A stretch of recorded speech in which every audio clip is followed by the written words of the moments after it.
what's happening? Welcome back to another episode of Just a Pinch. Today, we're going to be making a classic Roman Italian pasta dish. A dish rather. That's where this video is going, in a hole, in a ditch. We are going to be making Cacio E Pepe. So Cacio E Pepe literally translates to cheese and pepper. That's kind of sort of almost seen as the master pasta dish. There's a lot of pasta dishes that are offshoots of this. If you can get this one pasta dish right, you're well on your way to learning and understanding what it means to create restaurant quality pasta.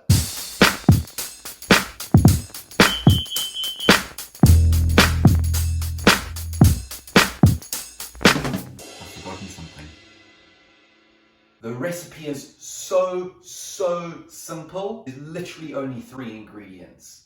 We're going ultra classic with this. Italians, very finicky with their recipes. I've actually got an Italian friend and I know he's going to be watching this. So I sent him a text just to make sure that I was on the right path as well. So what are you going to need for this dish? Well, you're only going to need these 3 ingredients. We're going Pecorino Romano, spaghetti pasta, and fresh crushed black pepper. First things first, our pasta water on the go. Very important that you season your pasta water with a lot of salt. If you pasta your salt water. If you salt your pasta water at the beginning, you're not going to need to season your dish later on. So whilst I'm waiting for the pasta water to come up to a boil, I'm going to grate some Pecorino Romano. So traditionally and classically speaking, it is a sheep milk cheese. It's really salty, it's quite rich, it's really pungent, and it's got quite a sort of bit of a funkiness to it. If you don't have Pecorino Romano, of course you can use Parmesan cheese if you want as well, but this is the classic version. You want to be using a fine grater that you almost want it to be as light and fluffy like a snowflake. So our water's just about boiled, so I'm going to get my spaghetti open. Of course I'm going with store-bought dry pasta. Don't do that, don't eat dry spaghetti.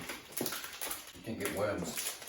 You can, of course, use poccaccini, probably use tagliatelle if you wanted to. Pasta water has started boiling. We're going to go in with our lovely pasta. Now, when you're cooking your pasta, if the packet says cook your pasta 8 to 10 minutes, what you want to do is probably cook it to about 7 minutes. So about a minute, maybe even 2 minutes less than what the packet says. That is essentially al dente. We're actually going to finish the pasta in this pan.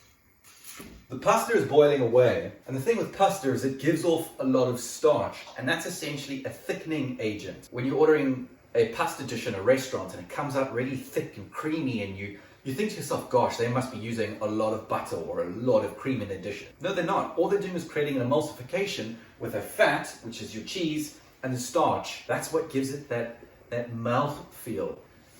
A little bit of that pasta water, that's going to go in this pan. Bring that up to temperature, and in goes our fresh cracked black pepper. How much do you want to be adding? I really like a lot of black pepper in my dishes. So I'm probably going to go with about a heaped tablespoon of black pepper, and we're just going to bring it up to temperature, let the black pepper release some of its natural oils and give off its lovely aromatics to that water. If you are adding guanciale, which is pork jowl, cheek basically, or pancetta and egg yolks, you're essentially creating carbonara. So now you see how this is kind of like this archetype pasta dish, and everything else is just sort of like an offshoot of this. Yeah, we are ready to rock and roll. I'm going to turn that off, and it's now time to add our pasta in.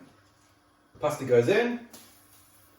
Don't chuck this water away. We might actually need to use some of the pasta water a little bit later to create more of an emulsification. Stir in your pasta into that black pepper and that pasta water. Already you can hear how wet it already is.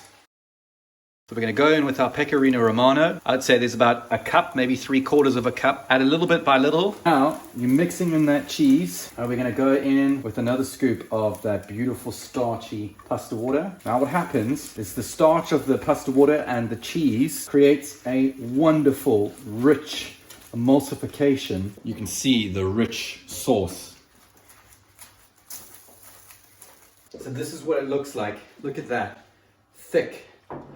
Creamy. You can see that beautiful sauce is coating all of the pasta.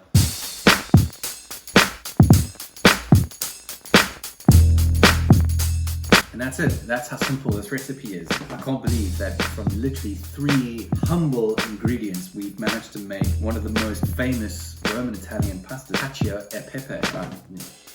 There goes nothing.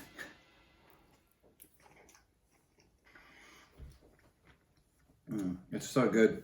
It's really thick and creamy. I'm gonna say that this is a world-beating pasta. Get this right, you'll be able to master any pasta dish. This is kind of like the founding father of pastas. I'm trying to like emphasize that this is like the first, like the pasta that everything's built up on, like the original. This is the fish that crawled out of the water.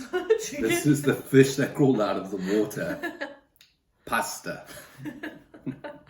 Hashtag evolution. Yeah, this is Richard Darwin.